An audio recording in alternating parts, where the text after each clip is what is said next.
Right up here. I have to start, as typically an educator, I have to ask, are there teachers in this room now? Can you just raise your hand?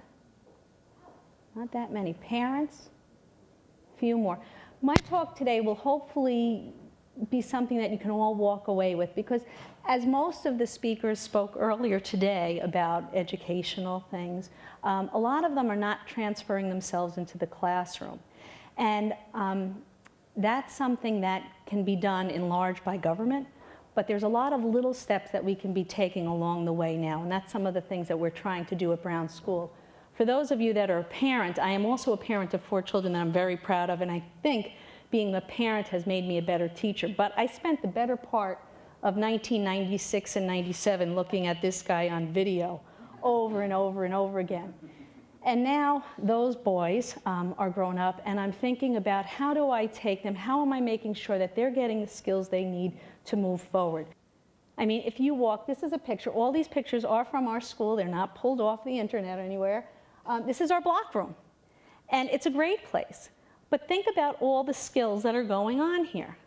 These are kids being creative. They have a vision. They have an idea of what they want to be building, creating, but they have problem solving going on there too. What happens when I run out of the block that's this size? What happens when the kid that's building in the corner has my block? How do I get that block from him? I have to communicate that in a kind way that I don't get in trouble and wind up getting dismissed from the block room. So there's lots of skills going on here. But how do we make sure that those skills continue when they're moving up in the grades? Let's face it, I'm not going to have a very high enrollment if the parents are coming in and they're seeing kids that are 7th and 8th grade still in the block room. So what do we do? Well, one of the things we try to do is we try to make sure that that feeling of play moves through the school, even in the upper grades. And that's through experimentation. That's through simulations when they're studying history. That's through performance. That's through presentation. Last week I had the privilege of seeing our 5th graders doing what I'm doing now, and obviously they were doing it without making all those clicks, so I apologize for what I'm doing.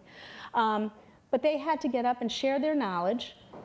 They created a PowerPoint, and they were able to, it's my earring. This was on none of the other. I'm so sorry. That's all right. This will be my story when I'm done. I could take the earrings off, and I was going to wear earrings that the 1st graders made a couple of years back, actually Leah's class. I should have. But anyway, what I was getting at is that this is what we want to make sure is happening. This is what all good schools should have going on, but it's not. It's not always the case. And there's a challenge. The challenge is trying to find the balance in teaching those 4 C's, those skills, and keeping our eye on the foundation skills, the reading, the writing, the arithmetic that's going on through the years. But we have problems. And most people think the #1 problem in education to be delivering this program is what? Money. And it is the big problem. I can tell you now, as an administrator with my eye on the budget, it's very difficult. Being an independent school, we still have the same struggles. Public schools, independent schools, private schools, we're all facing, just like our families, the crunch of money. But there are things that we could be doing in the meantime that would improve the program. Here's some of the problems and challenges we have as educators and parents. We tend to think that our kids should learn the way we did. We learn through the help of flashcards, note cards, index cards, highlighting with the yellow marker, and some of the kids that works for. We had our folders with everything neatly categorized. But the reality is today, and you've learned a lot about the technology that's going on in education, these kids are not facing that. These kids might be using Dropbox instead of a folder. These kids are using their iPads, their iPhones. Just recently I was talking with one of my son's teachers, and we were trying to figure out a way that he would remember to record his homework. And again, the idea of an agenda, write it down in a memo book. Well, the reality is he doesn't use it. That worked for me. But maybe perhaps if he downloaded an app on his iPhone, he would be able to easily access and remember his homework. So their world is a little bit different. Fear of change for us, what worked for us, is difficult in moving our kids forward. So we have to kind of catch up to them in technology. This is the second challenge, and a lot of you all know about it. This is difficult across the board in so many ways. I just attended a conference last weekend, and someone posed the question, and I haven't had a chance to check my research, but I don't doubt them. They asked, what was the #1 piece of technology to influence education? And the Scantron, I think that's what you call it, the bubble test, was it. And think about how it affects what we teach, how we teach, when we teach. But this test does not evaluate, it does not assess the skills that we need going forward to the 21st century. This test cannot, for all I know at this point, cannot assess creativity. It really does not assess critical thinking and problem solving. It does not assess how the child works with a group. So it really isn't helping us. It's quick, it's easy data information that you can get, but it's not necessarily doing the job. Not to mention, and you cannot open a magazine or listen on the news, the stress this is causing not only to our students, but to our teachers.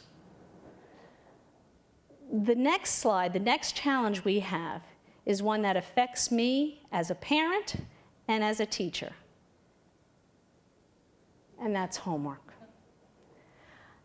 In my house, when it comes time for homework, and I love my kids and I think they're great. They are creative, they are amazing, but this is not their strong point. And often what comes to mind is, you know the song from the late 1960s, early 70s, War? What's it good for? Well, if you change that word to war, homework, that's often what I'm thinking. Homework, what's it good for? Absolutely nothing. Say it again. But the reality is just like that balance. There is a purpose for homework, but we need to be asking ourselves a certain question. How much homework? When are we giving the homework? What are we giving the homework? What is homework causing us to sacrifice? Are our children losing the love of independent reading because they're reading whatever their assigned reading is? Are they not finding their passion? Are they not getting involved in outdoor play? So we have to reevaluate this as well. But all this aside, as Kat said in the very beginning, we've had some incredible success over the past 2 years. And I think in large part it's because we are still doing, we have our eye on those 4 C's, and we've always had it, and we're doing so more. One of the things we do is we try to make sure that our kids have an opportunity to learn in a very collaborative, creative environment. We worked very hard to make sure that art and music stayed in our curriculum. It was part of our program, and that is not an easy task. But I am grateful that we do have that. And not only do we have it, but now we're making more use of integrating that into our other academic subjects, which is really what you want to be doing. One of the best lessons I had an opportunity to observe, and I've seen a lot walking through the halls, and I'm aware of what's going on, but last year I was really excited when our 7th grade English teacher got together with our art teacher, and she was getting the kids ready to learn to do a research project, and they picked an artist. The kids researched it, they wrote about him, or her, and they copied a style, and they created a piece of original artwork. They put it onto a PowerPoint, and then they presented it not just to their classmates and teacher, but to a real authentic audience. They invited people in from the community. That's the kind of teaching that I am thrilled is going on in our school. That's the kind of teaching that should be going on in every school.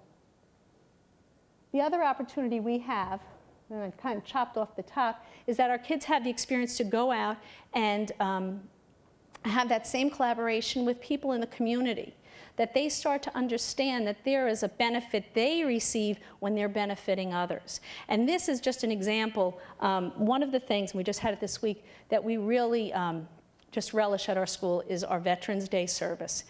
And we wanted to do something special. We wanted our kids to do this service kind of project. And so we met with John McKenna, who is one of the men with many volunteers who developed the courtesy room over at the Albany airport. And we invited him into the school because we wanted to, like, I don't know, do something very unoriginal, have a bake sale. And and maybe buy a microwave or something for those people. And he came into the building and he sat in my office. He said, you know, it's very clear to me that you have such incredible artists in your students. He said, one of the things our military courtesy room is lacking is artwork.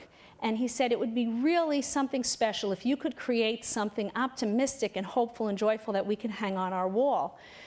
And that touched me, and I was so thrilled that he did that. And I went right to the art teacher and I said, look, you've got to get working on this. You've got to get the kids together. And they collaborated, they came up with ideas, they created this, and that was the artwork that we presented to them.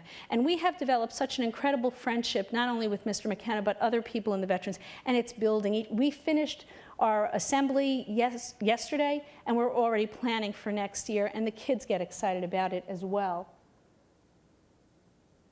Keeping physical fitness and recess. Talk about challenge again to a small school. When you don't have a large enough group to have team sports, these are the things that you have to work on. And our educators do a fabulous job of making sure our kids are participating with other schools as well. And not only that, that they're developing individual sports program in the school so that kids can be learning tennis and things like that. So it fits our needs. Recess. This is where these kids are learning to collaborate. You don't see the problems and the breakdown in a structured classroom setting. Put them in the playground, give one ball, 20 kids, and you see some negotiating of conflicts going on. And one of the things that I am absolutely most proud of is our attention to social emotional learning. Brown School is the first school in the United States to adopt and pilot the Mind Up program, which is a social emotional learning program. And really what we do is we educate our kids about them. They learn about their brain, how they can be more reflective instead of reactive. We give them the strategies of breathing 3 times a day in hopes that they'll use that when they need it. They learn about their emotions. They learn empathy. They learn compassion. They learn to be grateful. They learn about perspective. These are the things they need going to be competitive in the world later on. And once we started our mindful program, we became very mindful that learning doesn't always take place in the classroom, and it's not always directed by the teacher.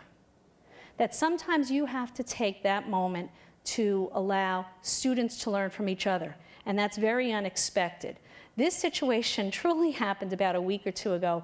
We have a wonderful teacher in our school, a kindergarten teacher, who on a couple of occasions, kids will say to me, can you tie my shoe? And so you bend down, you tie it, because it's quick. It's quick, you problem solved, and we can get moving, and we have to get moving. And this was a situation, and she said, let them be, let them figure it out. He knows how to tie his shoe, he can help the other. And although it held up, and if you look against the window, you see the kids are all waiting to go outside, even though it took maybe 2 or 3 minutes extra. That was an exchange, that was knowledge that wouldn't have been the same benefit if I stopped and tied the shoe. So being mindful that learning can happen anytime, any place is very important, and giving it time to let that happen.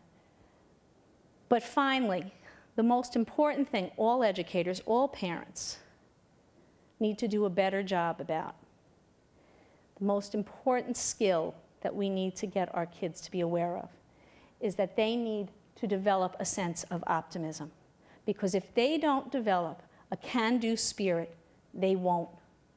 So please make sure that you educate the children in your lives, that you support the teachers that you know, and get these kids prepared to the best of our ability for the 21st century. It's here.